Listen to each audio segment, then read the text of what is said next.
L'histoire de Salman al-Farisi. Avant de commencer, si vous êtes intéressé par ce type de contenu, n'oubliez pas de nous soutenir en aimant et en vous abonnant à la chaîne, afin de recevoir toutes les nouveautés, car votre soutien nous motive à continuer. Ibn Ishaq a dit, Azimi Noumar m'a rapporté d'après Mahmud ibn Lubay, d'après Ibn Abbas, qui a dit, Salman le Persan m'a parlé.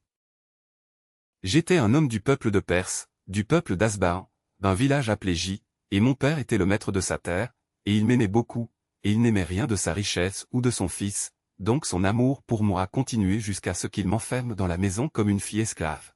Et j'ai lutté dans le judaïsme jusqu'à ce que je sois le coton du feu qu'il a allumé, et je ne l'ai pas laissé s'éteindre pendant 1 heure, donc je ne savais rien des affaires des gens sauf ce que j'étais jusqu'à ce que mon père construise un bâtiment pour lui, et il avait un domaine avec un certain travail. Donc il m'a appelé et m'a dit, il m'appela et me dit, mon fils, ce que tu vois de mon bâtiment m'a détourné de mon domaine, et je dois y aller et leur ordonner de faire telle ou telle chose, et ne me retiens pas, car si tu me retiens, cela me distraira de tout.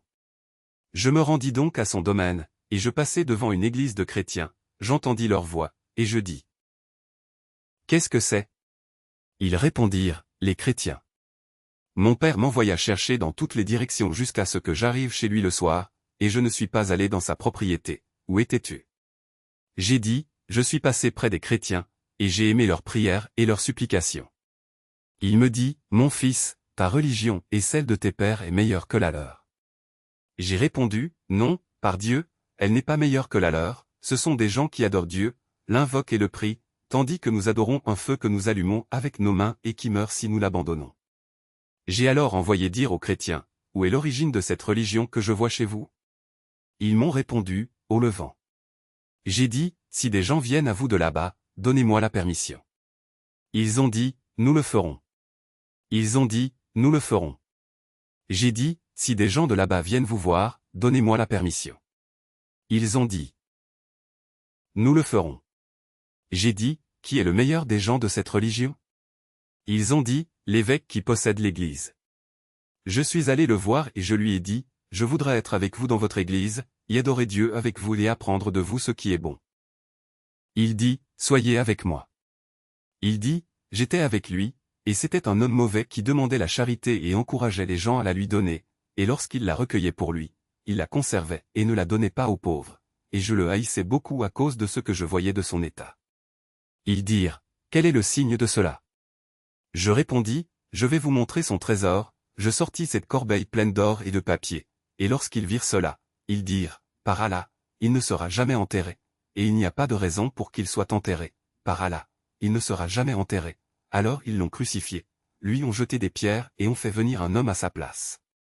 Par Allah, Ibn Abbas, je n'ai jamais vu un homme qui ne faisait pas les 5 prières quotidiennes, mais je pensais qu'il était meilleur que lui, plus assidu, plus ascétique dans le monde, et plus poli jour et nuit, mon fils, par Allah, je ne le connais qu'à Mossoul. Va donc là-bas et tu le trouveras dans le même état que moi. Lorsqu'il est mort, je l'ai suivi à Mossoul et je l'ai trouvé dans le même état d'assiduité et d'ascétisme, un tel m'a recommandé à toi. Il répondit, reste, mon fils, et je suis resté avec lui de la même manière que son compagnon jusqu'à sa mort. Je dis, un tel m'a recommandé à toi, et tu es parvenu à l'ordre de Dieu comme tu le vois, alors à qui me recommandes-tu? Il répondit, par Allah, je ne le connais pas, si ce n'est un homme à Tasbin. Lorsque nous l'avons enterré, j'ai suivi l'autre, et je suis resté avec lui dans le même état qu'eux, jusqu'à ce qu'il meure et me recommande à un homme d'Amuria à Rome, alors je suis venu à lui et je l'ai trouvé dans le même état qu'eux, et je suis resté avec lui et j'ai gagné jusqu'à ce que j'ai du butin et des vaches, puis il est mort et je lui ai parlé. Mon fils, par Allah, je ne sais pas si quelqu'un reste dans le même état que nous, mais le temps est venu pour un prophète d'être envoyé du sanctuaire, et sa migration sera entre 2 ports, une terre déserte avec des palmiers, et il y aura des signes indubitables en lui, et entre ses épaules et le sceau de la prophétie, et il mangera un cadeau et ne mangera pas la charité. Donc si vous pouvez aller à ce pays, faites-le, parce que son temps est venu pour vous. Lorsque nous l'eûmes enterré, je restai jusqu'à ce que des marchands arabes de Kab passent près de moi, je leur donnai mon butin et mes vaches, et ils me transportèrent jusqu'à Wadi al-Kra, où ils me vendirent comme esclave à un juif. Par Dieu, je vis les palmiers et j'espérais que c'était le pays que mon ami m'avait décrit. Je ne restai pas là jusqu'à ce qu'un homme de Banu Kreza vienne et m'achète, et il m'emmena jusqu'à ce que nous arrivions à Médine. Allah envoya son messager à la Mecque, et rien de ces affaires ne me fut dit, malgré mon esclavage, jusqu'à ce qu'il vienne à Kibaha, et que je travaille pour mon ami dans ses palmiers. Par Allah, j'y étais, lorsqu'un de ses cousins vint et dit, ô un tel, Allah a combattu les Banu Kila, et par Allah, ils sont maintenant rassemblés pour un homme venu de la Mecque, prétendant qu'il est un prophète. Par Dieu, lorsque j'ai entendu cela, j'ai été tellement ébranlé que j'ai cru tomber sur mon compagnon, et je suis descendu pour dire, quelle est cette nouvelle? Mon Seigneur leva la main et me donna un violent coup de poing en disant, Malik, retourne à ta maison, Malik, retourne à ton travail.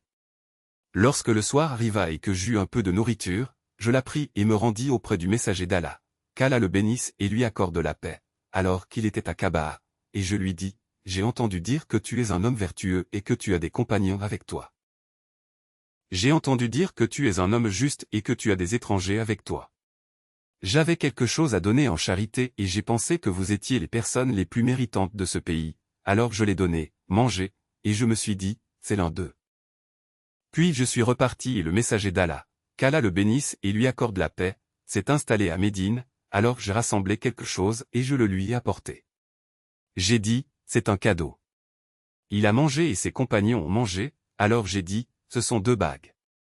Puis je suis venu à lui alors qu'il suivait un enterrement et que j'avais 2 châles sur moi, alors qu'il était avec ses compagnons, alors je me suis retourné pour regarder la bague, et quand il m'a vu me retourner, il a su que je vérifiais quelque chose qu'on m'avait décrit.